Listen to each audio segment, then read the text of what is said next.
Welcome back inside the MMA War Room with Shrikar Rajendran and Chris Schroyer.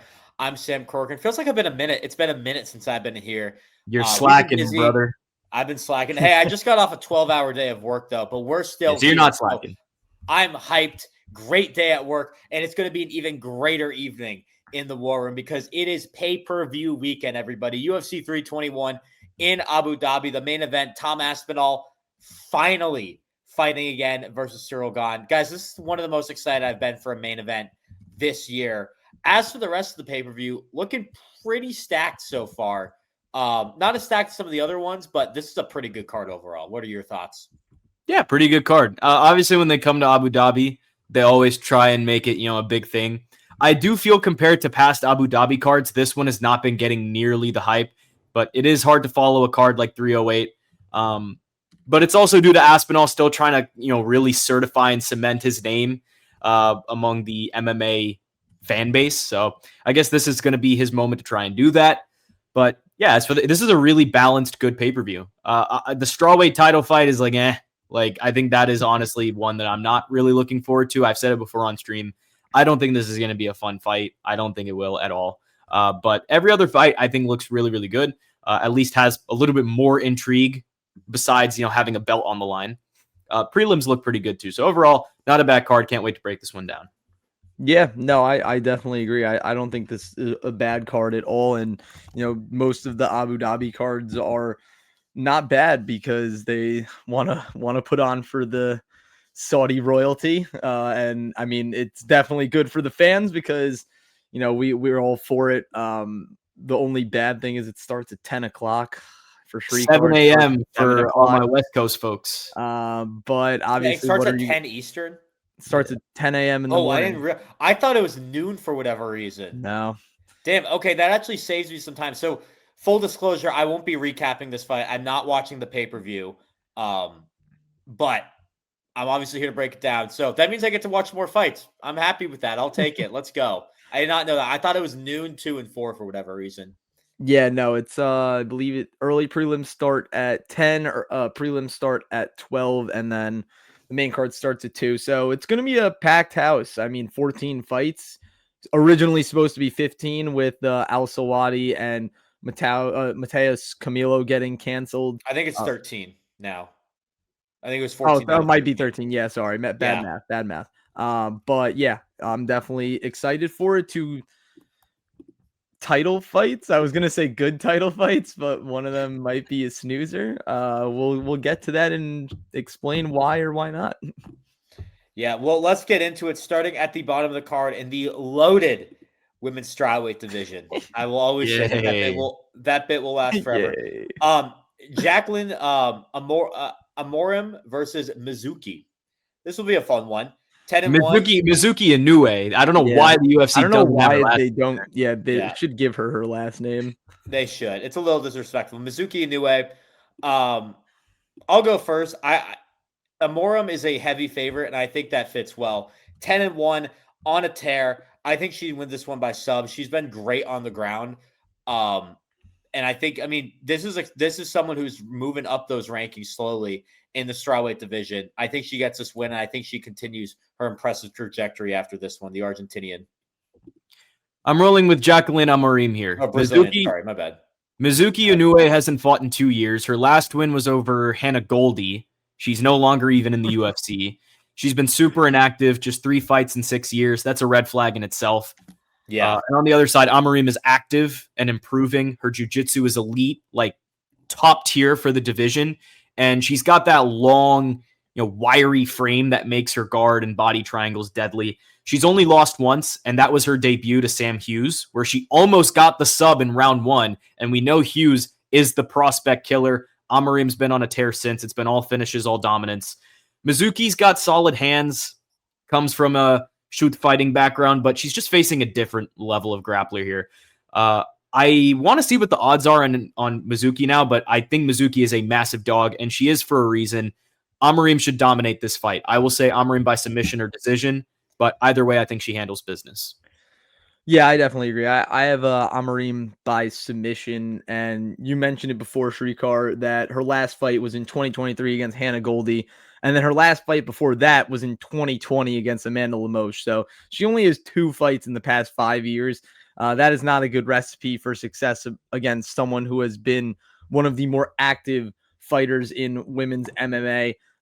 So I think that Amorim's on a good little streak, and she's going to look to build on it.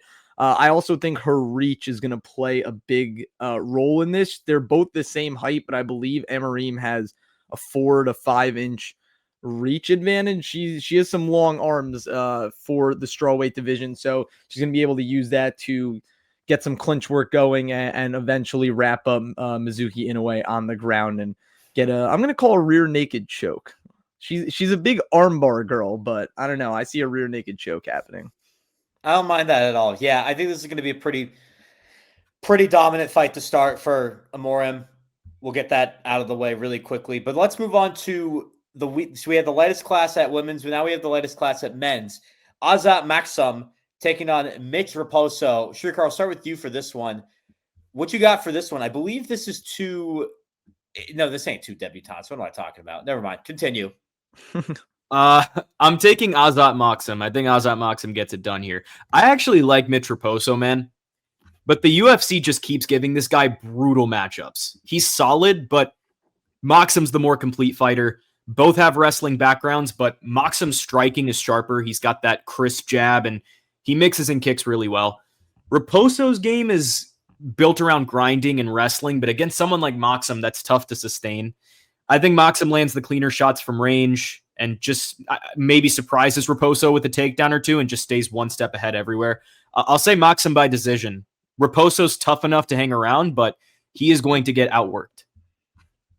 Damn, that's actually kind of crazy, Shrikar, because I don't think Mitch Raposo is that good at all. Really? I don't know how he keeps ending up on UFC pay-per-views. It makes absolutely no sense, but all of his fights in the UFC have been on pay-per-views. So we'll see why that is. I don't know if we'll ever find out, but yeah, I think that Azat Maksum is a very solid fighter, and I think that Raposo, he is tough, and I will give him that, but he just doesn't really have any offense that his opponent really needs to be weary of. Like, he's not a power puncher. He doesn't really throw with volume. I believe if you could go to the striking section, Sam, I believe it's only he lands 1.6 punches a minute. So he's not throwing anything at his opponent, and it's not and the punches that he's throwing are not very powerful. So he kind of is just sitting and waiting, but I don't know what he's waiting to do. Like, there's really no plan in my head for him to, grind it out, or I don't know. I have no idea what the game plan is for him, but I think Azat Maksum is a very talented striker. He has his last 2 losses are very good losses. He lost a unanimous decision to Charles Johnson, and then he lost a unanimous decision to Tagir Ulanbekov, and he was a big dog in the Ulanbekov fight, and he looked good. He really gave it to him, and Ulanbekov's more of like a weight bully in this class, and he was able to hang around, even though it was a unanimous decision.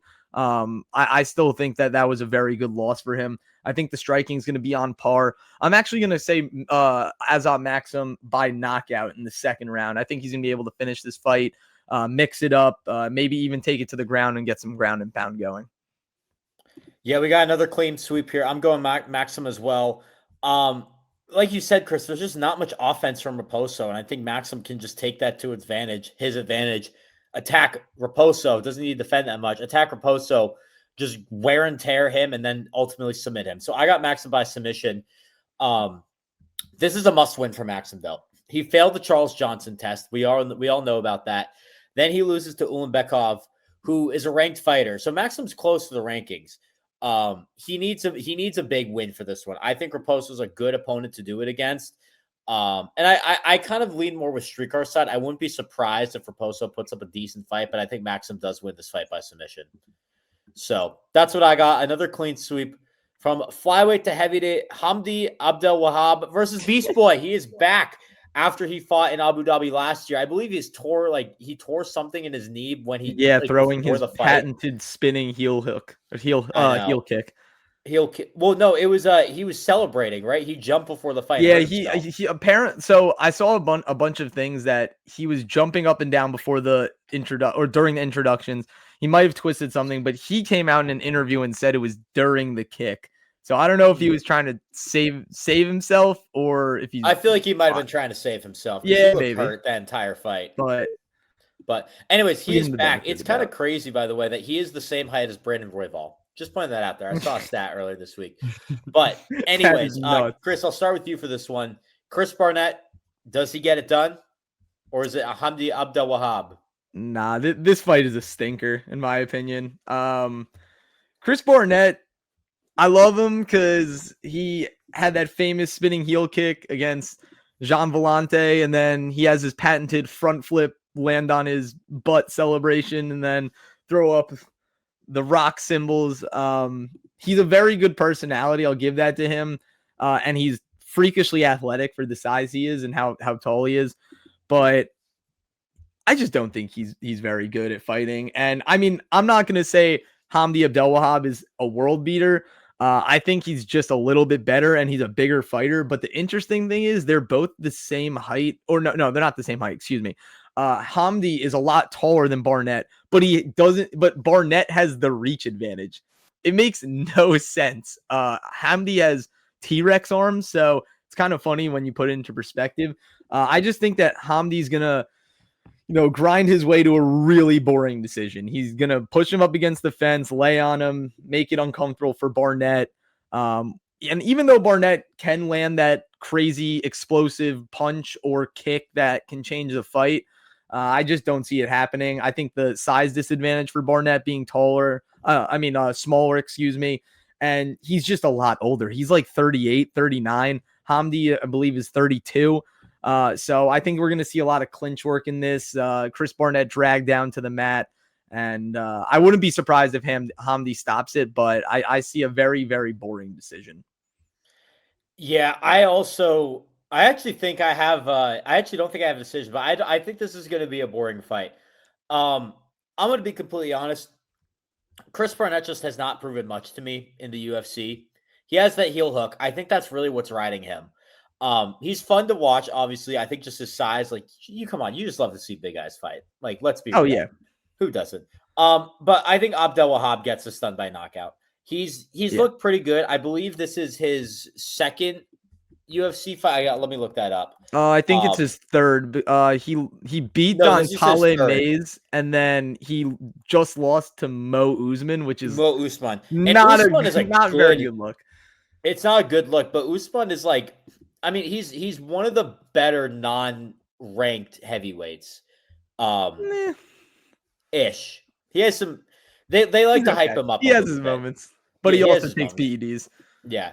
I mean, not the best look, but at the end of the day, I think Abdelwahab gets a stun by knockout. I don't really see this being that entertaining of a fight. I believe Abdelwahab is the heavy favorite right now. So, I don't know. I think he's just, I don't really know why he's the heavy favorite. I feel like this will be a little closer and it could be more of a coin flip. It just seems like a boring fight overall. Man, as much as I'd love to see Barnett pull off a crazy upset, yeah, I just can't pick him here. He's 39, and when you fight with that kind of wear and tear, plus his explosive, creative style, it's tough to trust that body to hold up. Hamdy hasn't exactly been a star either, but he's younger and still has that Olympic wrestling base. He can box a bit too. And if he just sticks to his fundamentals, he should take this fight. I think Barnett will have some wild moments, maybe tries a spinning kick or two, but I see Hamdy Abdelwahab winning a decision here, grinding on top and outworking him over 3 rounds. Heart says Barnett, head says Hamdy. I will go with Hamdy. Yeah, I think that you summed it up best, Streetcar. Heart says Barnett, but head says Abdelwahab. Now we go to what I believe could be a candidate for fight of the night. Yeah, this is going to be a banger. This is a banger. Nathaniel Wood versus Jose Miguel Delgado. Wow, I'm excited for this one. This is when you talk about like the prelims, it was like, I don't really care about these 3. This one though, my God, this one makes me want to turn into the early prelims. I'll start. I think this is going to be a very close fight. These are 2 fighters that are very close to the rankings at the featherweight division. Excuse me. I think this fight goes all 3 rounds. I think this is going to be an absolute war. And in the end, I think Jose Miguel Delgado takes this one by decision. It is going to be very close, though. I think these two are going to go to war. At the end of the day, I think I just like Delgado striking a little bit more. His game overall, I think I just like a little bit more, a little more versatile. And I think that edges him out over Nathaniel Wood. And I think the odds right now are at, I believe Delgado's slight favorite. They're on here. They're at it's close. So plus 124 Wood, minus 148 for Delgado. Wood's always a fun fighter to watch. Super well-rounded, clean kickboxing, durable, experienced. But man, I think Delgado's got something special. Delgado's striking is nasty, big power, and that killer instinct, man. Sometimes you cannot teach the killer instinct. You'd hope that every fighter has it. Not everyone does. Delgado is bigger, longer, faster, 5'11" compared to 5'6" for Wood. And he's coming off a pair of brutal first-round finishes. Wood is the more tactical guy, but Delgado just has that X factor. The speed, the power, the finishing instinct. It's all in his favor. I think Wood makes it competitive, maybe takes a round, but over 3 rounds, I see Delgado landing the heavier shots, maybe even scoring a knockdown. Give me Jose Delgado by decision. I'm mixing my words, by decision, but I would not be shocked if he gets a highlight reel knockout. I'll just put that out there. I think Delgado, for as durable as Nathaniel Wood is, Delgado's got it, dude. Like something about him is really standing out to me. So I wouldn't be surprised if he gets the knockout, but I will pick him to win by decision just for the official pick. Nathaniel Wood has only suffered 1 knockout in his long tenured UFC career. It was in 2020 to John Dodson, who was a flyweight coming up to bantamweight. That has nothing to do with this fight. But why I'm mentioning that is I think he's about to suffer his 2nd knockout loss in the UFC. I think Jose Miguel Delgado has all the tools and making to knock out a very good fighter in Nathaniel Wood. Delgado, pressure heavy, power, very sharp and technical. And Wood is the same. He's the same fighter. However, he more thrives on range and he loves rhythm. He's a big rhythm fighter. He loves his leg kicks. He loves establishing, he loves establishing himself in his fight. I also consider him like an analyzer and a downloader where in the first round, he's trying to figure you out. He really wants to, find your ticks and kind of your giveaways of what you're going to do next. And I think against a guy like Delgado, that you just can't play that game because he starts so fast and powerful. I think Wood will have the speed advantage. I know in a lot of our live streams, our guy Tyler Fish has been mentioning lighter man skill. And I think that does apply to this fight. I just think that Delgado, his frame is so big. He's 5'11" compared to Nathaniel Wood's 5'6". I forgot the reach, but I mean, the reach advantage is definitely there for Delgado. And I think Wood's tendency to get drawn into firefights a little too much and struggle with fighters that are just a little bit more physical is going to play right into Delgado. I'm going to go 2nd round knockout for Jose Miguel Delgado. I think it's going to be a violent one. I'm going to say he's going to catch him with a knee up the middle. How about that? Ooh, I like that. Just like Hyder Emil. Just like Hyder Emil. I think it's going to be picture perfect. And I believe we all took Hyder Emil when he fought him. We did all take Hyder Emil. Yeah, we doubted the Bay Area Bandit. Yeah, and I think that was a pick'em fight too. I think that was a pick'em fight, and Delgado flatlined him. Yeah. Well, let's move on to another guy that knows how to flatline someone. Not the same type of flatline. But he knows how to break your heel. Yeah. Well, can we all say what we have in this fight on 3? So who wins and what they're gonna do? I think I have something in mind for this. All right. 3, 2, 1. Valter Walker heel hook. Yep.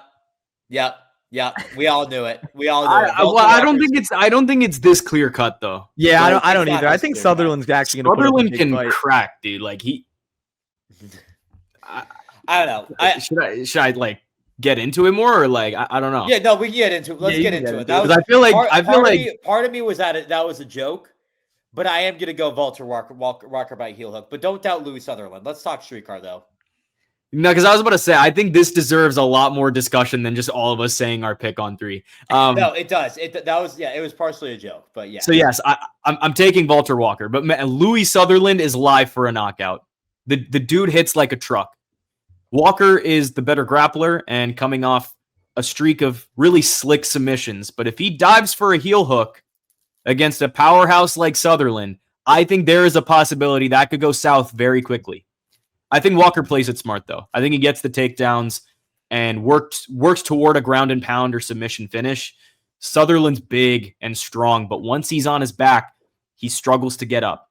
Still, I'll say this. Sutherland has that puncher's chance. Again, this is heavyweight MMA. If Walker slips up, one shot could change everything. But officially, I'm going Volter Walker by ground and pound TKO or submission, just the more complete fighter. And if Sutherland and Tafa was still going, I would have picked Louie Sutherland to win. I would have picked him to knock Justin Tafa out. But we did predict it, remember? Yeah. We did predict it. For Perth. I went to bed. I fell asleep. I don't even remember what you guys said because I remember it was Louie Sutherland was going to knock him out, and that fight was going to put me to sleep because that's what Louie Sutherland was going to do. Now, in all seriousness, though, Louie Sutherland can hit like a train, and I don't think Volter Walker. He's a smart fighter. I have not seen any flaws in Volter Walker's game. And the whole heel hook, it's partially a joke, but part of me also thinks he will get a submission win here. Doesn't necessarily need to be by heel hook, but Louie Sutherland hits like a train. I think he's going to be a great heavyweight, and they're giving him for his first UFC fight a ranked fighter, which says a lot. And the fact that it went from JT to Volter Walker is kind of ridiculous because I think he went from one of the worst fighters we've ever seen at the heavyweight division to one of the best up-and-coming fighters in the heavyweight division. So I like this fight a lot. I think Walker wins, but don't count out Louie Sutherland for a live dog. Yeah, no, definitely. I mean, Sutherland definitely has the physicality, clinch skills to make it competitive early. The one thing is, I just think where his defensive lapses on the mat play right into where Volter Walker wants to go to work. And Walker's patient. Like I haven't really seen him throw himself into too much danger. And he's just a big body too. Like they're both big bodies, but Walker is more taller and lanky, and Sutherland is just a big mass. I don't see Sutherland obviously getting top of Walker and getting in top mount. Even if he does, I still think Walker has the tools to work off his back and really create some havoc and throw up submissions that Sutherland might not be able to defend. But if Sutherland can keep it standing, this is a completely different conversation. Like I might have to live bet Louie Sutherland if Volter Walker can't get some takedowns, because he is a good striker. Like I will give him that. I just think Walker's poise and his fight IQ are gonna let him get his patented heel hook again and go for 4 straight. And it's kind of even crazy to think about that he already has 3 straight heel hooks. But I mean, the way he just does it is so effortless and flawless. I would not be surprised if he was able to get another one. I would not either. Let's move on. By the way, I feel like after the first 3 prelims, like we've just seen banger after banger after banger fights. Ludovit Klein taking on Mateusz Rebecki. Rebecki already has a fight of the year candidate. Klein's coming off a loss to another Polish guy, another guy named Mateusz Gamrot it was supposed to be a co-main for an Apex event. Ended up being the main event because the real main event got canceled minutes before it happened. Chris, I'll start with you. What do you think for this one? Ooh, I'm a big believer in that Chris Duncan-Rombechki fight was so good. And I keep saying it was, well, when it happened, I was like, oh my God, it might be fight of the year. And then I kind of forgot that Royval and Van happened because I was just so happy that this fight happened. And Martinetti Vologden Martinetti Vologden too. That definitely clears that. Nonetheless, Rombechki versus Duncan, was very violent, and Rambechki was bleeding lots of blood. And you might think that was only in August. It's October. How is he back and fighting? I asked myself the same question because, coming back from a fight that brutal too early can never be good. Can never be good. But Rambechki seems like he's tough as nails. And I don't think he's the type of fighter that would force himself back into it unless, he fought in Abu Dhabi before. Maybe there was a special request to get him back on the card. I don't know. You never know. But I really like him in this fight for some reason. I feel like if he was really that hurt and really that damaged, I don't think he'd be taking this fight. And I think he kind of plays right into where Ludovit Klein fails. Klein likes to work from the outside. He's more polished. I'll give him that he's the more dangerous striker from range because he is. But he doesn't really do well when he goes backwards. And Rambechki is the fighter that tries to put you on the back foot no matter what. You could hit him with a sledgehammer and he's still going to walk forward. This dude does not have any breaks in him whatsoever. So I really think that Rambechki could crash into the pocket, make it dirty, land some takedown attempts. And Klein in his last fight against Gamrot, he got fire blanketed by Gamrot and just let him lay on top of him without being able to get up. And Gamrot is not the best at controlling someone on the ground. He's a great grappler, but he's not the best at controlling someone on the ground.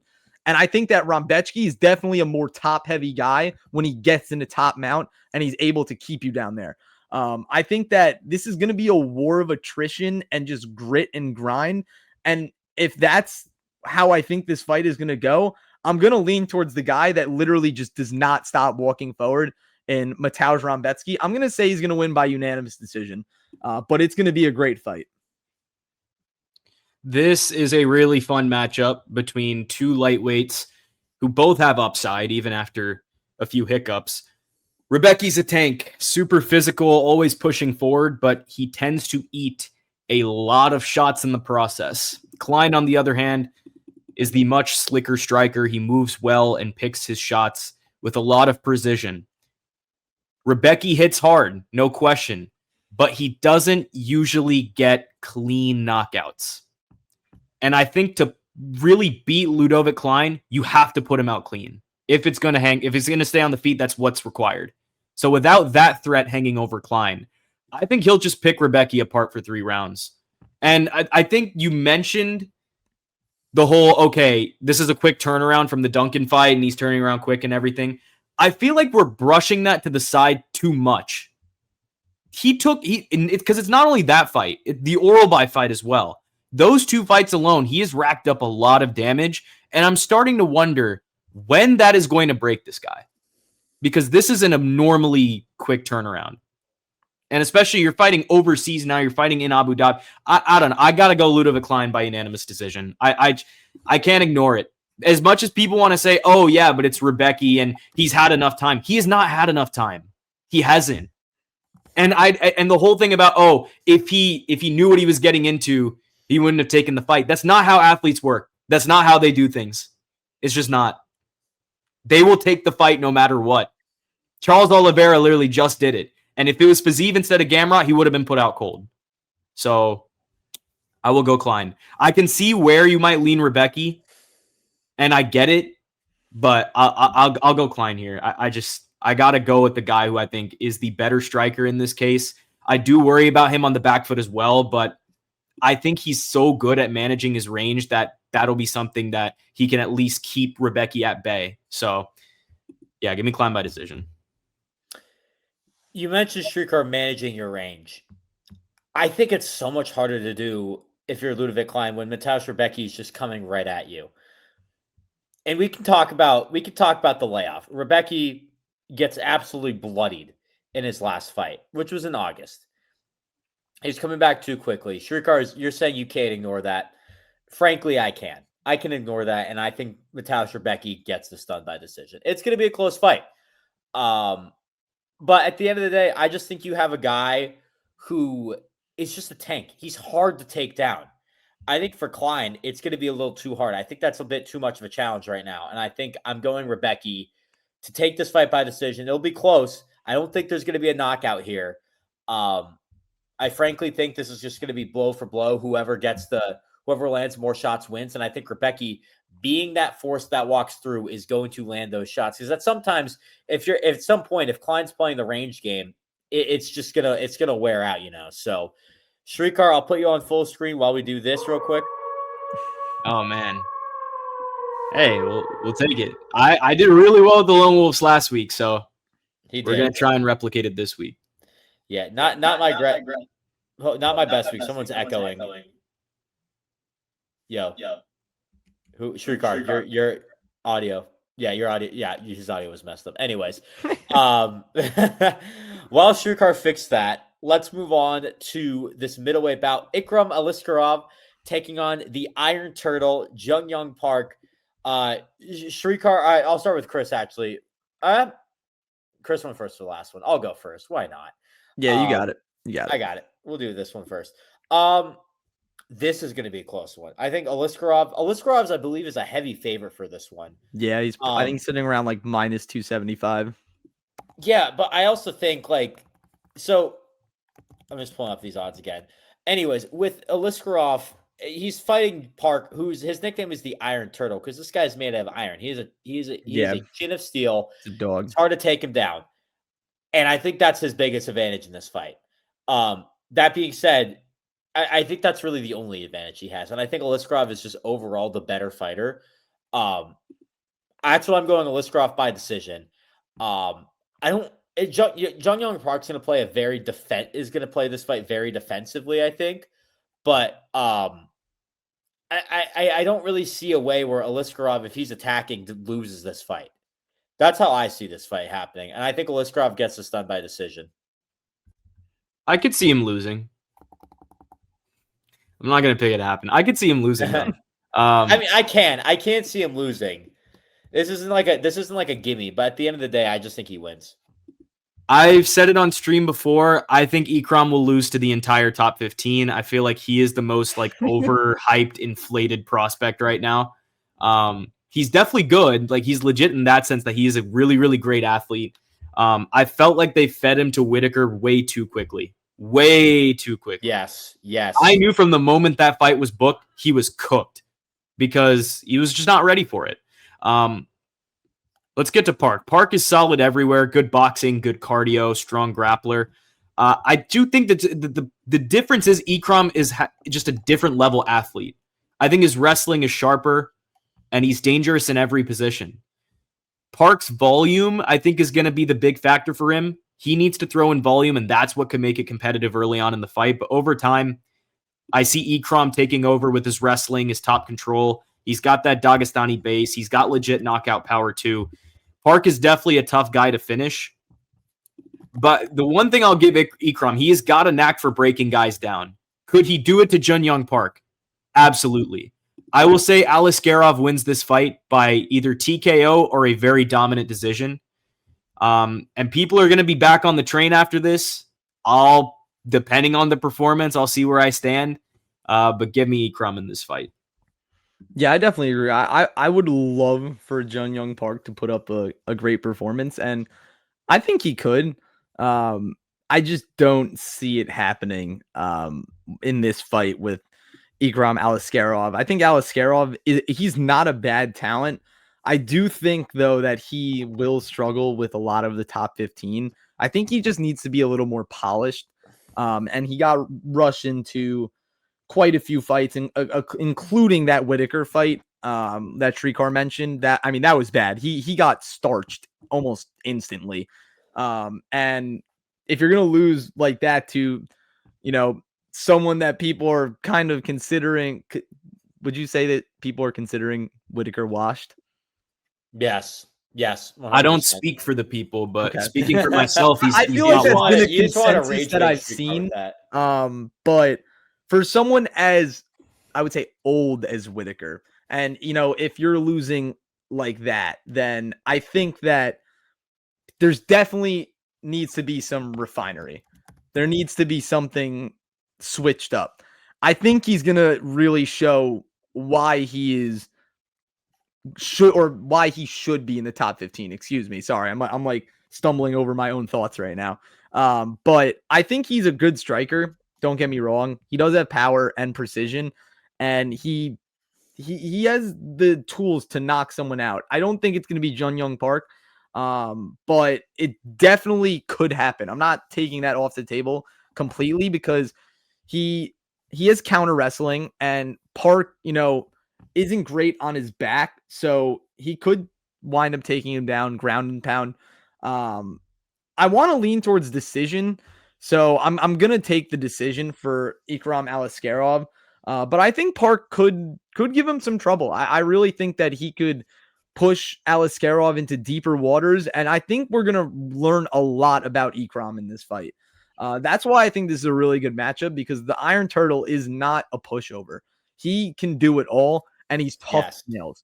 So, like in his last fight, he was fighting Ismail Nardiev, and he took an illegal knee on the ground that they took 2 points for, which, when do they ever take 2 points for a foul? A knee, which is crazy. In this economy, they're never doing that. Right, yeah. He got up and won the fight. Like, this guy is an absolute dog. But I think we're going to learn a lot about Ikram in this fight. So I'm going to take him to win by decision. I'm excited to see how this goes, though. Like, it's going to be very interesting for me. Yeah, by the way, I think it's interesting to just bring up that Ikram's two losses are Robert Whitaker on a short notice and Hamzat Chimaev. Yep. Like, and he's won every other fight. That's such an impressive He got flatlined by Chimaev, too. Yeah, Chimaev. He did get flatlined by Chimaev, which, to be fair, is freaking Hamzat Chimaev. So, I don't know. Anyways, let's move on. The feature prelim. Shrikar, I'll start with you for this one because you've been hyping up Haqparast for the longest time. I have. Does he get this done against Quillen Salkilled? When have I been hyping up Nasrat Haqparast? Dude, that's my goat. You absolutely have. What are you talking about? I said he deserved a rank shot, but I'm not like head over heels about Nasrat Haqparast. All right, I'll take it. I love Nasrat. But no, hey, no. You passed me first. Yeah, I'll take it. But Shrikar has talked about Haqparast so much off of camera, as if this guy is the next Islam Makhachev. It seems like. Are you rage baiting me? When have I ever said? I'm dead serious. You have talked about Haqparast so much. I've maybe back in the day, maybe not recently, but like a few months ago. I don't think I've ever talked about Nasrat. You can go. We have visual receipts. I've never talked about Nasrat Haqparast. Like, you've looked at, like, I feel like anytime I brought up Haqparast's name, you've brought up like, oh my God, he's so good. I cannot wait for him to get a ranked shot. I don't know. I feel like you. Chris, am I tripping right now? I personally, in my memory banks, I do not remember that. I do not remember me ever talking about Nasrat. You might be thinking of a different lightweight. Maybe there was it was definitely Haqparast. Maybe there was one day you hyped up Haqparast to me so much that I was like, all right, this guy's the next like superhero at lightweight. When have I ever done this? Like, you definitely have done this. Okay, I'll say it on camera. I mean, I will take that to my grave. Okay, I mean, the grave is going to be filled with lies, but I don't. I'm so confused. I've never talked about Nasrat Haqparast like this, but I mean, I thought he deserved a shot against Renato Moicano. I mean, is that hyping him up? Like, I thought he deserved a shot against someone in like 11 to 15. I feel like whenever there's like a ranked fighter in lightweight for a stacked lightweight, he's the one guy you went to. And it was never anyone else. It was always Haqparast was the one guy you went to when a fighter in the rankings needed to fight down.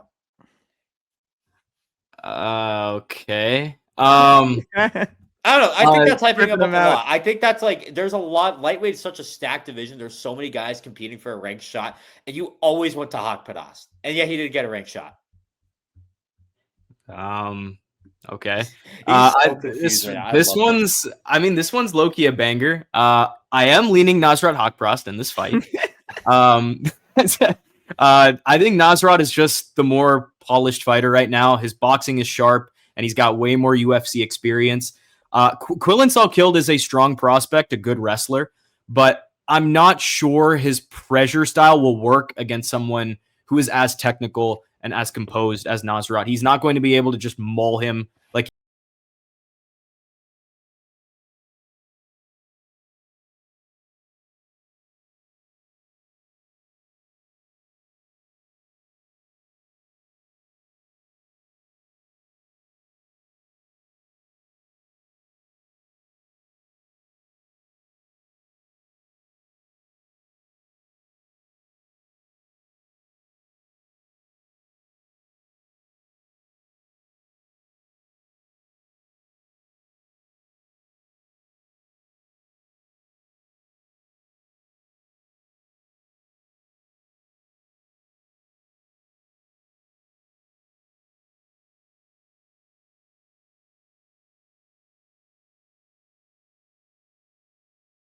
I'm not like, I don't think Nasrat's the next second coming of Jesus. Like, I think he's a good fighter.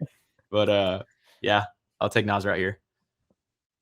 Yeah, I'm also going to take Nasrat here. I'm going to take him to win by decision. I agree with you, Shrikar, that he definitely could tag Quillen Salkeld with something big. I just think that the super short notice for Salkeld, combining against the experience and durability of Haqparast is just not a good recipe for success. And Salkeld, he's a good grappler. Don't get me wrong. He's very explosive. But I think that Haqparast has just been through the fire too many times for him to really fall into some of the traps that Salkeld is going to try and set for him.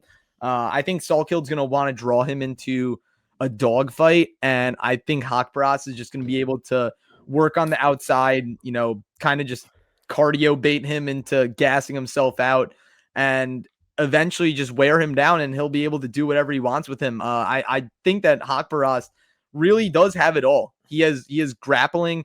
He's a very solid striker. He's good combinations. He's fast on the feet.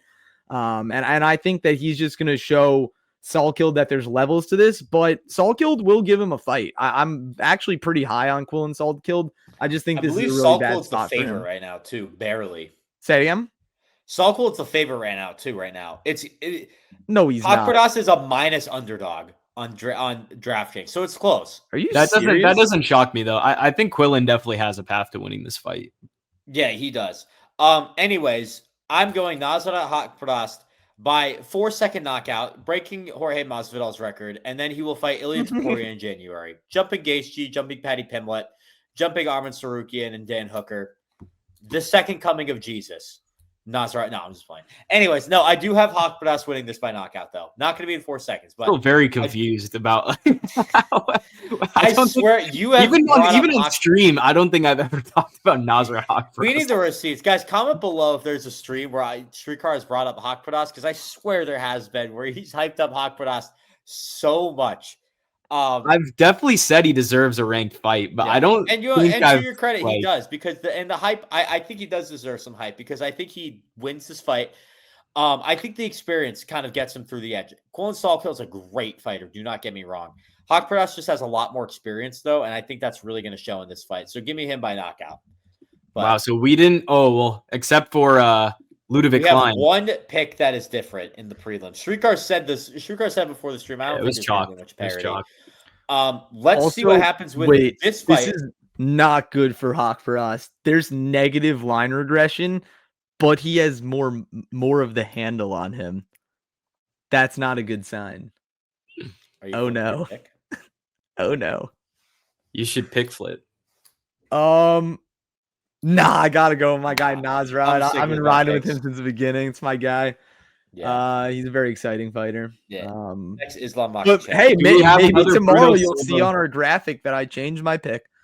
Do we have another Bruno Silva Hyun-Sung Park on our hands? Dude, but can I just address that real quick? Because my God, am I so mad. I switched my pick mid-episode, and then Bruno Silva wins. Fraud check Hyun-Sung Park. Oh my God. That made me so angry. Anyways, let's move on to the main card. Another pick'em. Alexander Rakic taking on Azat Murzakanov. I can start with this one. This is a must-win fight for Alexander Rakic. And frankly, I'm going to throw out a word that I think can define him right now. Washed. I think Alexander Rakic is washed. I don't understand how this is a close fight. I think Azat Murzakanov blows him out of the waters, dominates this fight. I have it going to knockout for Azat Murzakanov. If you look at Rakic's most recent fights, Yuri Prohaska, or we'll go in order of his most 3 recent losses. Blachowicz has been straight downhill since that fight against Rakic. That was in 2022, by the way. I know he got hurt, and I think that's a big reason why I think you could say he's washed. Like, that knee injury was brutal. Then 2 years later is his next fight against Yuri Prohaska, gets knocked out in round 2.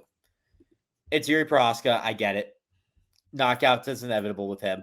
And then he faces Magomed Ankalaev in one of the most uninspiring performances I've ever seen. Rakic goes into this fight against the number one contender, in my opinion. I think he was number one contender overall in the light heavyweight division, and goes out there with just getting absolutely ragdolled by Ankalaev, and then thinks he's winning the fight. Like, it was just so. I'm not gonna lie. His corner told him he was winning. His corner the fight. did too. It was his corner more. But this is a guy that's not very active. He's on a downstream. I think Murzakanov 15-0. He's on the ups. He's a future contender at light heavyweight, man. Let me tell you right now. I think he gets this done. You want me to go? Yeah, you got it. He's picking Rakic, isn't he? I'll say this. Alexander Rakic is one of those guys who should be a real problem at light heavyweight. I think the tools are all there. Clean, explosive striking, and flashes of a really competent grappling game. The problem is, between the injuries and a murderer's row of opponents, he just hasn't been able to string together the wins to match his talent. Still, when he's on, he's proven he can hang with anybody in the top 10. Stand by that. Azat Murzakanov is walking into what's probably the biggest test of his career, and by a pretty wide margin. Murzakanov's a fun case. Not exactly the most imposing guy physically for 205. Kind of undersized. Not the most shredded dude out there. But man, he is powerful and super intelligent in how he fights. He's not the physical freak you usually see in this division. He's more of a technician. His whole game is built around timing and controlling the tempo of a fight. Now, if both guys show up firing on all cylinders, Rakic should win this one. The issue is he still the same Rakic we saw a few years ago? Because lately we've seen some red flags. He eases off the pressure and sometimes makes weird mid-fight decisions that cost him momentum. Just like you said, when in the Ankalaev fight, he should have stepped on the gas. Those are all things Murzakanov can absolutely capitalize on. If Rakic gives up the center or lets Murzakanov slow things down and Azat can make this a low-volume fight, Rakic is in trouble. But if Rakic comes in, locked in, and fighting with urgency, knowing this is a must-win moment, I think he gets it done. He's got the size and the technique to dictate the range. He's got really good straight shots. I think he'll be using that here. He's strong enough to stuff takedowns and keep the fight where he wants it. And I think his power can force Azat into defensive mode early on. The last time Sam brought up the big W word, washed, Charles Oliveira jumped into the crowd in Brazil. I did not say Charles. Did I? I don't think I said Charles. Did I? Yeah, you did. We are going to go watch that video. Who was the other? No, there was someone else on that card. Oh, no, the last time I called someone washed was Bruno Silva. He went out there. He showed Unk still got it. I am buying into the curse. I'll say Rakic gets it done. Alexander Rakic. And I think he finishes Azat. I'll say Alexander Rakic by second round TKO. Sam, did you really have to call Murzakanov washed, bro? Oh, Rakic washed. Or Rakic, sorry. I have to buy into the curse, man. Yeah, I think I might have to too. But thank God my card just declined because I'm going Murzakanov. Yeah, there's actually one. You want to hear one? Yeah, hit the low roll. Yes, sir. This is. Right, I'm not saying this is the reason that I'm taking Murzakanov, but all of the fighters whose last names end in OV in the past 5 cards that have been in Abu Dhabi and that region are 20-0, and they're 28-3 all time. I love my trends. I think that Murzakanov is 15-0 for a reason. He's beating, I wouldn't say the same level of opponents that Rakic did on his way up into, the caliber of fighters that he's fighting right now.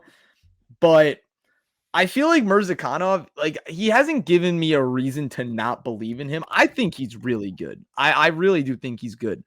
And Rakic, in these prove-it fights, has kind of proved that he can't step up to that level of competition. I do think this is a pure coin flip, though. Do not get me wrong. I do not think either of these fighters should be favored. I think -110 is perfect. But Rakic, he's going to want to be at range. He's going to want to throw his power leg kicks. He definitely is the better kickboxer. I just think Murzakanov might be a little bit better all around. He pushes a better pace, and he is very powerful. So he's going to want to get inside. He's going to want to get hands on you. And I just don't know if Rakic is going to be able to deal with that, especially the way or the trajectory that's been happening to him. He hasn't fought in quite literally a year. Yeah.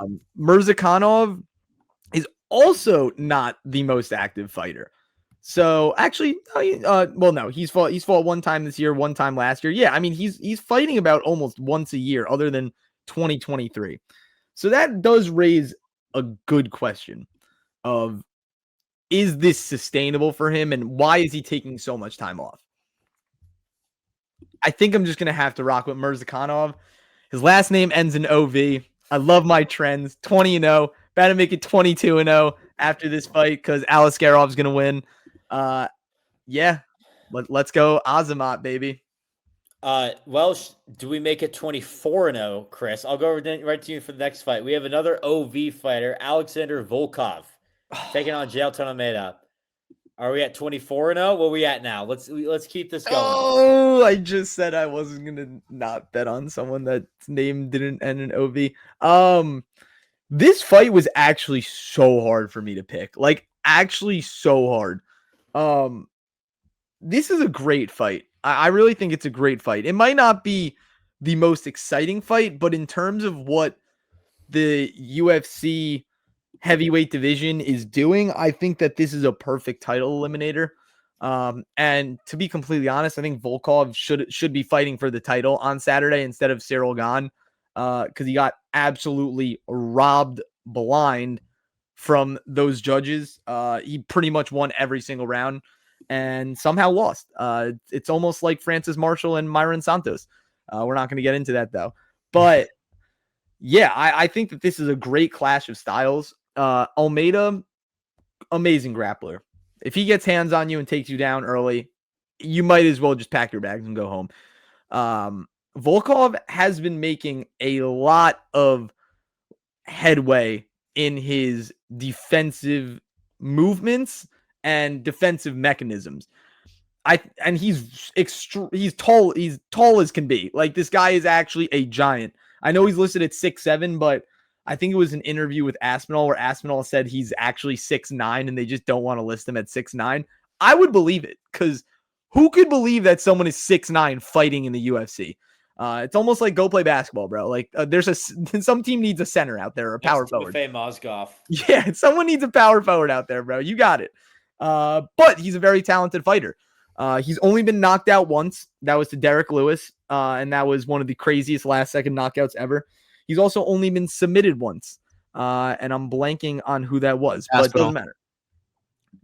Say it again? It was Aspinall. Aspinall. Yeah, okay. Sorry, it was an Aspinall armbar. So it kind of begs the question of how is Almeida going to do this? He definitely could win by sub. He's a very talented submission artist and grappler. I think that Volkov can also win by knockout because he's shown that he has power. He has a ton of knockouts on his resume. And if Almeida is not going to be able to get that takedown, he will be in trouble. I really think so. I don't think he's going to want to stand and strike with Volkov, who has been through the ringer a bunch of times, and he's a very savvy vet. Like, I'll give it to him. My final prediction for this fight. Can I get a drum roll? Give me a sec. Yep.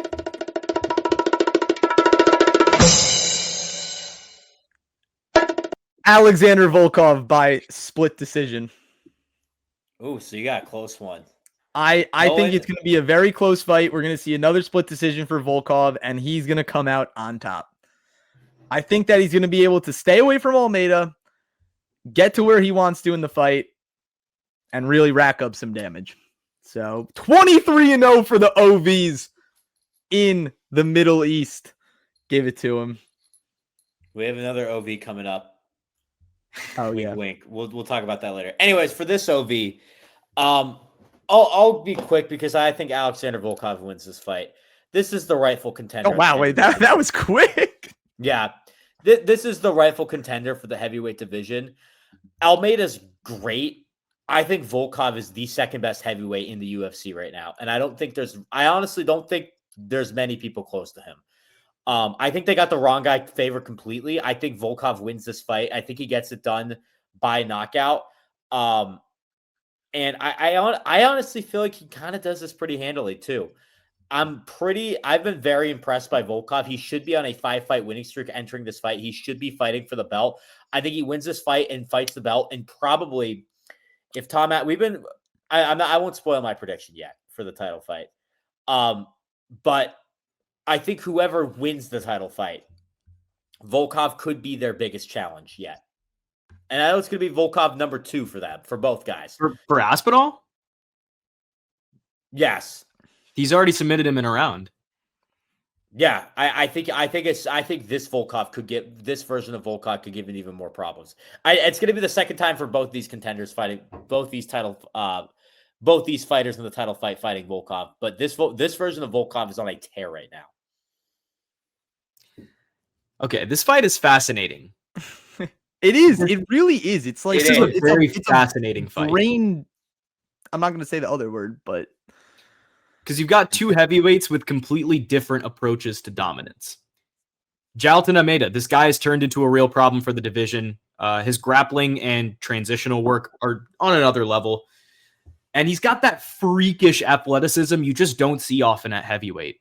Since coming to the UFC, he's basically toyed with 4 high-level wrestlers from Eastern Europe and the Caucasus, and even manhandled Curtis Blades before a bad shot cost him the fight. He's still raw on the feet, sure, but once he gets a hold of you, it's pretty much panic time. Alexander Volkov, I think what I'll give Volkov, he's had one of the more underrated evolutions in the division. Early in his career, he was that tall, lanky guy relying a lot on his frame. Now he is a complete, well-rounded veteran who uses his length smartly and punishes mistakes. He is efficient on the feet, and I even think he has some underrated grappling of his own. So, how does the fight play out?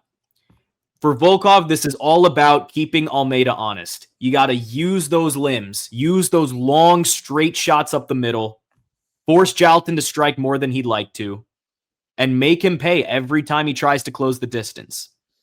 But I think the recipe is much more simple for Jailton Almeida.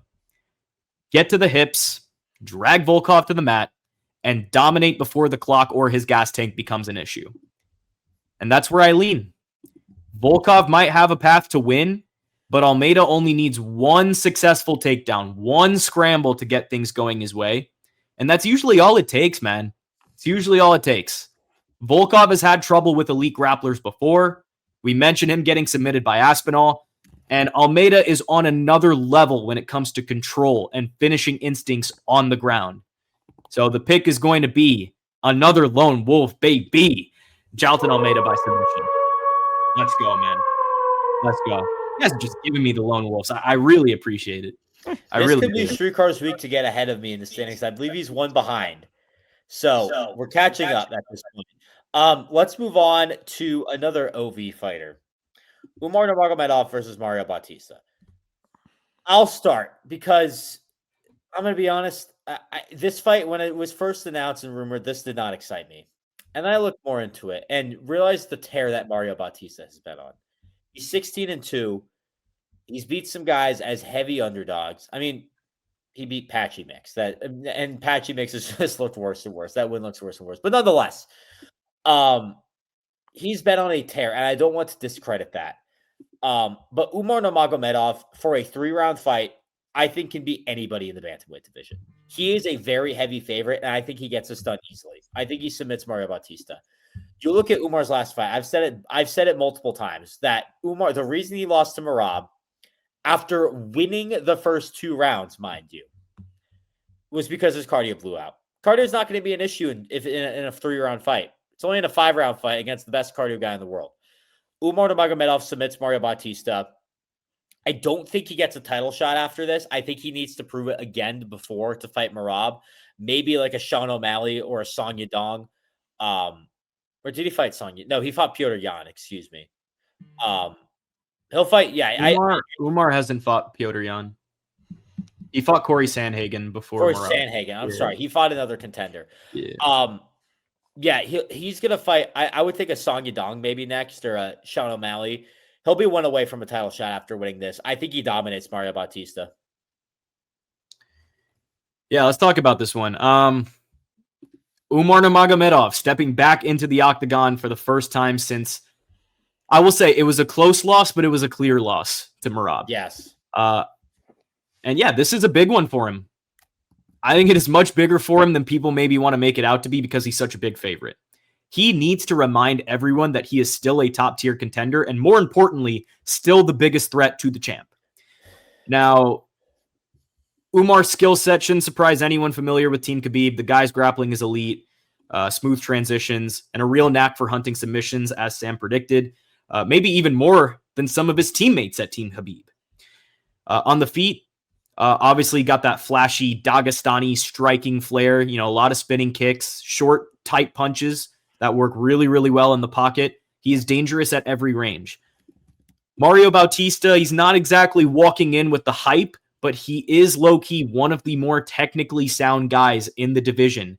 He is still dealing with the quote-unquote crime of beating Jose Aldo clean, which people still give him crap for to this day. I'll never understand. And now he's got the chance to shock the world.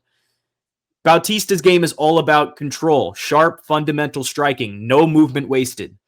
He's got really crisp, straight punches, a low-key good grappling game to back it up, and when he chooses to explode, he's got real finishing ability, both with submissions and, knockout power. He's got it.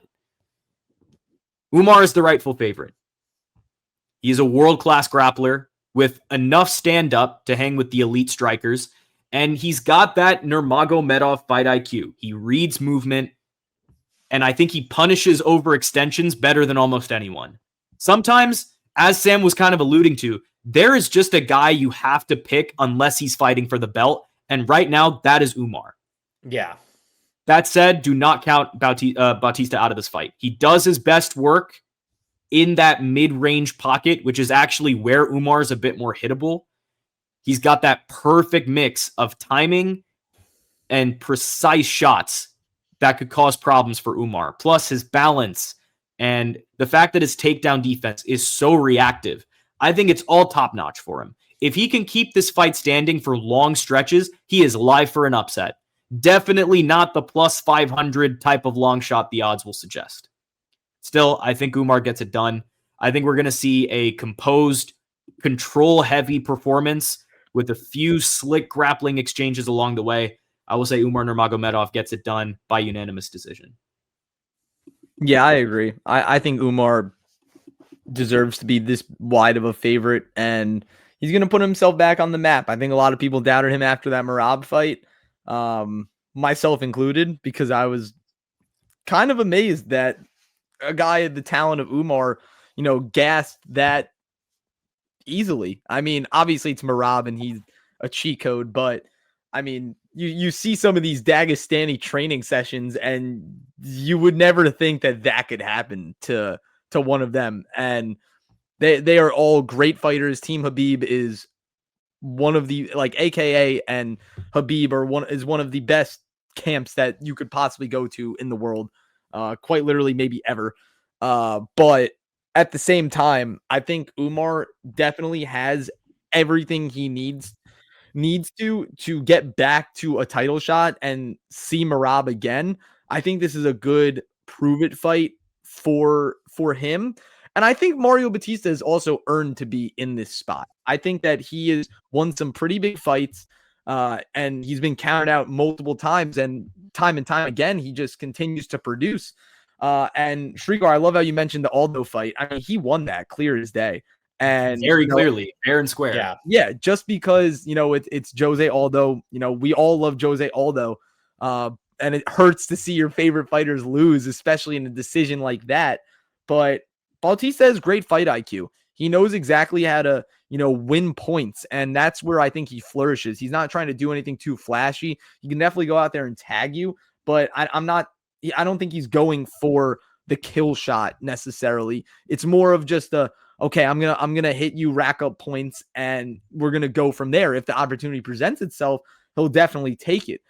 He's not going to, grapple as much. He definitely can work some clinch work against the fence. He's not necessarily, the best, but he can definitely get it done. And he's a solid striker. He has great leg kicks, and he can really beat around the bush to, hurt you, but not get hurt. But with that being said, I think Umar is just the better all-around fighter in every facet of fighting. I mean, he has great striking, great kicks. Obviously he has the grappling advantage. And if he didn't even want to stand in this fight, he wouldn't have to. He could just take Mario Batista down with ease. And I think Batista, he does have all right takedown defense. Actually, Sam, can we look at that on the screen? Yeah, let me pull this up real quick. Yeah, grappling. His takedown defense is not as good as Umar's, but it's still good. Not bad. Yeah, 67% is not bad. I'd have to go back and look exactly against who that was against and the sample size. But off rip, looking at that number, not terrible. I just think that Umar is going to be able to take the fight where he wants to take it, and he'll be able to flourish in any form and facet. So I'm going to go Umar by unanimous decision. I could see Batista winning a round, but I'm not going to say that it's very likely. I think Umar could just come in and just completely wash Batista away. Yeah, and that's what I have. I mean, I don't want to count Mario Bautista out, but Umar is just going to be definitely good value. Like, that is not bad value if you want to sprinkle a little bit on him. I'm not recommending you to, but if you like value plays, that is definitely one of them on this card. Yeah. Mm-hmm. All right. Loaded strawweight division time. Oh God. With one of you didn't let me finish. Loaded strawweight division time with one of the worst fights that we could possibly make in the strawweight division. I'm not going to say worst fight, actually. One of the sleepiest fights we've seen at the strawweight division. I'll go first because, look, I hype up this division all the time. These are two good fighters. Let's put it that way. These are two great fighters. Good. They're great fighters, and they should be. These are two of the best in the strawweight division. With that being said, these two are just known for getting into decisions and being quote unquote boring fighters. That's just their style. That's how they dominate. I think one is a lot more dominant than the other, and that's Virna Jandiroba. I think she wins this fight by unanimous decision against Mackenzie Dern, who I'm not 100% sure is ready for this title fight. I think there are some other people in the strawweight division that could have been higher than her. And she even said it herself. Like, she just didn't seem that confident when talking about this fight. But Jandiroba is great in all assets, especially on the ground. When it comes against a decision artist like Mackenzie Dern, if you're a decision artist like Jandiroba, you're going to be great on the ground. And that ground game is a lot better. I think she's just more versatile, and I think she gets a stun. I'll keep it as simple as that. It's going to be a sleepy fight. And kind of just I feel like people are just going to be watching this and just be like, oh, come on, Aspinall. Come on, man. Come on. Chop, chop. Let's go. And they're going to have to sit through 25 minutes of this. Yeah, it's kind of wild that Mackenzie Dern is fighting for a UFC title right now, but here we are. We all know what Dern brings to the table. She is an elite level BJJ black belt with some of the best submission skills in this division. Over the years, she's actually gotten much better about translating that jiu-jitsu to MMA. She's added a heavy top game, and her striking isn't completely hopeless anymore. Now it's pretty good. But the problem with Dern has always been consistency, as Sam mentioned. She gets baited into awful positions and gets drawn into these sloppy brawls where she's either outstruck or finished. You go watch her fight against Andrade. You go watch her fight against Lemos. That is literally how it's been. On the flip side, Virna Jandiroba has kind of low-key earned her spot here. She's put together a really solid run, beating a bunch of top strawweights, obviously smothering grappling. Virna's a very methodical positional grappler. She wants top control, and she's constantly hunting for transitions, ground strikes, subs. I will say she is pretty one-dimensional, but her ability to control fights on the mat usually keeps her safe when the fight does stay standing because everyone's worried about that. So everyone's constantly, not going all out when they should just because they're scared about Virna laying on them. Honestly, nobody is tuning in for a striking battle here. And hopefully we won't get one. This better not stay on the feet. This fight should take place mostly on the ground, which is where it gets actually somewhat interesting. Dern actually holds a win over Jandiroba already, but that was back when Virna looked hesitant. Yeah. Almost like she didn't believe in her own grappling against someone with the pedigree of Dern and her jiu-jitsu. Now with a lot more cage time under her belt and a lot more confidence in her own game, Jandiroba should know better. She is the one who should dictate where this fight goes. Again, Dern's biggest issue has always been consistency for one, but also her decision-making. She will willingly trade when she should be wrestling, or she'll pull guard instead of scrambling back up. Jandiroba does not make those same mistakes. She is stronger in the clinch, and she's technical enough to stay out of the triangles that are going to be thrown up by Mackenzie Dern or the arm bars that she's going to try and snatch. This probably will not be a fun fight to watch. It is not going to be a war. It is going to be control and slow domination. But if you do love grappling and you are a big grappling heavy guy, you'll appreciate what Virna Jandiroba does here. So I will say Virna Jandiroba gets it done by unanimous decision. Yeah, I agree. I think that in the first fight, and you put it so well, Shrikar, she was definitely hesitant and didn't really believe in her own abilities, and I think that really showed. And I really like what you said about that. She's a methodical positional grappler. I think that is probably the perfect way to describe her, because when you watch, she's calculating, steps ahead, but also kind of living in the actual moment that she's in. Like, she's setting traps, and I think that is probably the best thing that you can do, especially for someone like Mackenzie Dern, who's gonna roll. She's gonna want to roll and flow with each, motion that her opponent brings. And if you're thinking about it, it's just a big chess game. I think that's what we're gonna see here. It's just gonna be a big chess match on the ground, and it's gonna be whoever makes the wrong. Obviously, in chess, it's whoever makes the wrong move first loses. But I really think that that's how this is gonna go. Like, one little, maybe one over underhook, maybe two double underhooks. Like, whatever they can to get a position. Once it's out of line, I think it's going to be over. And I think Jandiroba, she's worked so much on her grappling that I think she's just going to be able to, limit Mackenzie Dern from doing what she does. And in this upcoming fight week, Dern has been doing a lot of work with her boxing, and you've seen it, I don't know what are those, like it's like an expo event where you can go watch training sessions. I'm not sure, but how like the open workouts. Yeah, open workouts. That's what it is. Open workouts. Her hands did look good. Like, they looked sharp and fast. And I think that if it stays on the feet, like, I'll give her the slight edge in boxing and just overall striking. But I think that Jandiroba, she's just such a tempo heavy fighter. She loves setting up takedowns and traps. And obviously Mackenzie Dern is going to do everything she can to stop a submission. But I wouldn't be surprised if Jandiroba was able to, lay on her in top mount, even side control, and then just quickly snatch up a submission. That's not out of the realm of possibility. Something interesting to me too was that Jandiroba was, I believe, like a minus 160 favorite. And then the line completely flipped, where Dern was a minus 160 favorite. And now she's sitting around minus 150. I'm not sure why that happened. But I just don't think that should have happened at all, in my opinion. I think Jandiroba should be the favorite. And getting her a plus money right here, that just feels like free pickings, honestly. And for us, I'm going by decision too. Jandiroba to win by decision is plus 250. Not a big discrepancy between that and her money line. But yeah, I think it's going to be a little bit of a snooze fest, even for the hardcores out there like ourselves. Yeah, the first pick we've all agreed on for the main card so far. Well, Umar, no?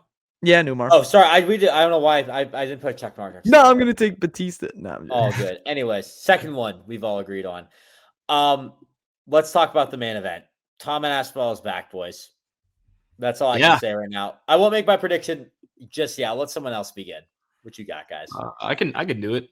Yeah, this is a banger. Tom Aspinall has officially arrived as the real deal in the heavyweight division. Manchester's finest. He has shown that he's not just a contender, he is the guy.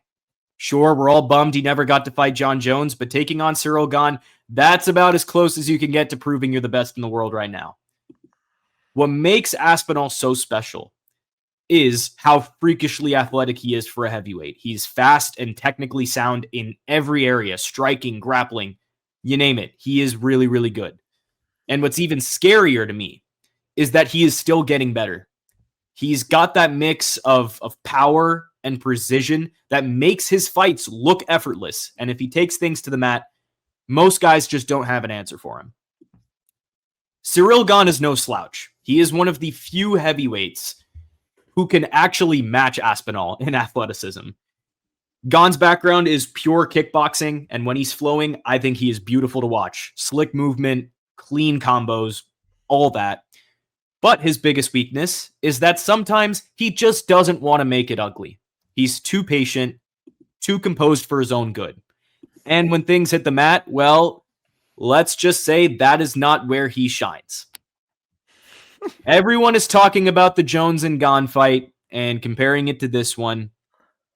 John Jones ran through Gane in just over 2 minutes, and I think that might be a bad sign here because I think Aspinall can absolutely do the same. If Gane comes out and thinks this is going to be a clean technical kickboxing match, he is in for a rude awakening, brother. Aspinall is going to press the pace, and once he gets Gane in a reactive state, once Gane is reacting instead of attacking, the openings are going to pile up very fast. And at that point, it's either Gane trying to brawl his way out of it, or he turtles up while Aspinall just unleashes. And if Gane forgets about the takedown threat, which he tends to do, Aspinall's going to drag him down and finish this however he wants. Bottom line, my pick is going to be Tom Aspinall by first round finish. Whether it is submission or TKO, take your pick. I think he gets it done in the first round. I think he will do it again. And yeah, again, this is the guy. Heavyweight has its man for the future. I think it is Tom Aspinall. There's no reason for me to backtrack here. I think he will beat Ciryl Gane in the first round. Shrieker, you said that perfectly. Tom Aspinall is going to dominate this fight. He's going to finish in the first round. He's been on a tear recently. He's been one of the most dominant fighters in the UFC. I think he honestly could be one of the best pound-for-pound fighters in the UFC right now. I know he's pretty low because he hasn't fought in a minute, and heavyweight is a very weak division. But this guy's one of the best heavyweights we've seen of all time, and one of the best pound-for-pound fighters in the UFC right now. Now, I will give credit to Ciryl Gane a little bit. He's in the best shape of his life. That's all I can say, though. There's not really much that's going for Gane, besides the fact that this is an undeserved title shot. Deserved in the way that record-wise he had to get it, but how he got that record is undeserved.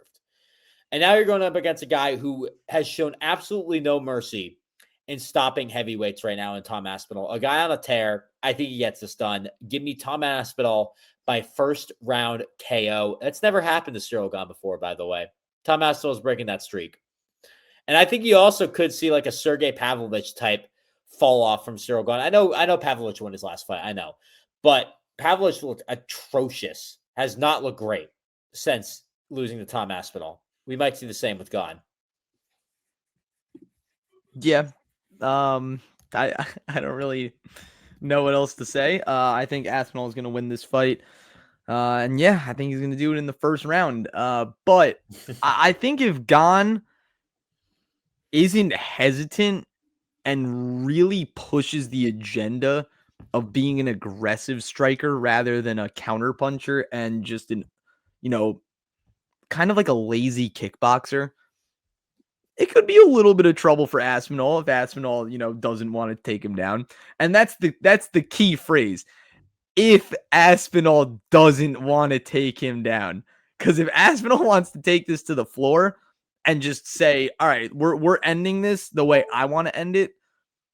Obviously, Gane's going to have no answer for that. But is there going to be an ego fight from Aspinall? I would like to think not, but I wouldn't put it past him to prove to the world that he can, beat you at your own, like he can beat his opponent at their own game. I feel like he kind of did that with Pavlovich, where obviously he could have taken him down. Like that was the clear option and he could have flourished on the floor. But he said, no, I'm going to stand and trade with you. And he ultimately landed the ending shot. But it's a weird fight. I don't know. There's a really weird feeling I have that like Gane is actually not going to do bad and he's going to get out of the first round and, land some strikes. But the other half of me is saying, shut up, Chris, you're stupid. Why are you saying that? Like Aspinall's just going to go out there and kill him.